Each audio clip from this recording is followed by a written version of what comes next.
Good morning. We begin in Washington, where after 40 grueling days, a potential end to the longest government shutdown in U.S. history is finally in sight. The stalemate on Capitol Hill showed its first significant crack on Sunday, as the Senate cleared a key procedural hurdle to advance a funding measure. The breakthrough was made possible when 8 Senate Democrats crossed the aisle to vote with Republicans, providing the 60 votes needed to break a filibuster. Senate Majority Leader John Thune confirmed that a deal is coming together, though he cautioned that passage is not yet guaranteed. The bipartisan support marked a pivotal turn in the protracted standoff. The defecting Democrats included several moderates, but also notably the Senate's number 2 Democrat, Dick Durbin of Illinois. He was joined by Senators Angus King of Maine, John Fetterman of Pennsylvania, Catherine Cortez Masto of Nevada, Jeanne Shaheen and Maggie Hassan of New Hampshire, Jackie Rosen of New Mexico, and Tim Kaine of Virginia. The compromise they voted to advance is a continuing resolution that would fund the government until January 30th, 2026. This would give lawmakers time to negotiate and pass individual spending bills. The plan also includes important provisions, such as guaranteeing back pay for all furloughed federal workers and reversing some of the firings that took place during the shutdown. However, the deal is highly controversial because of what it lacks.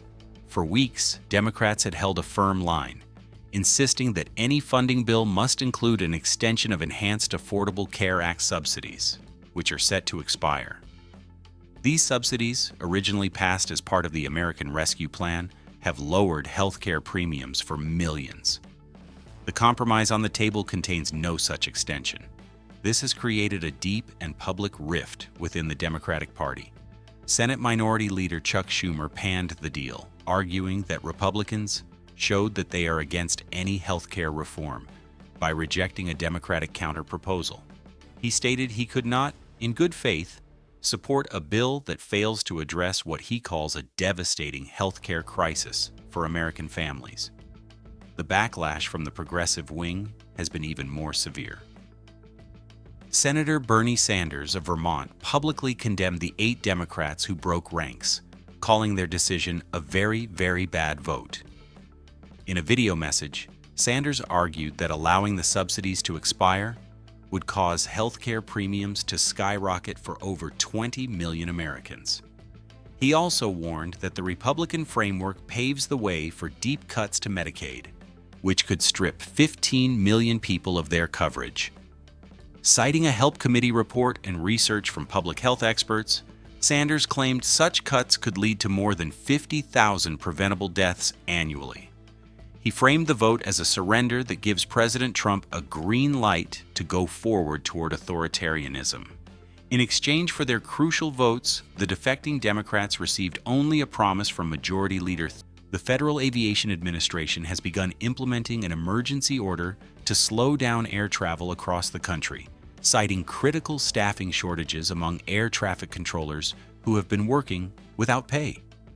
Transportation Secretary Sean Duffy issued a stark warning over the weekend, stating that flights will be reduced to a trickle in the run-up to the Thanksgiving holiday, one of the busiest travel periods of the year.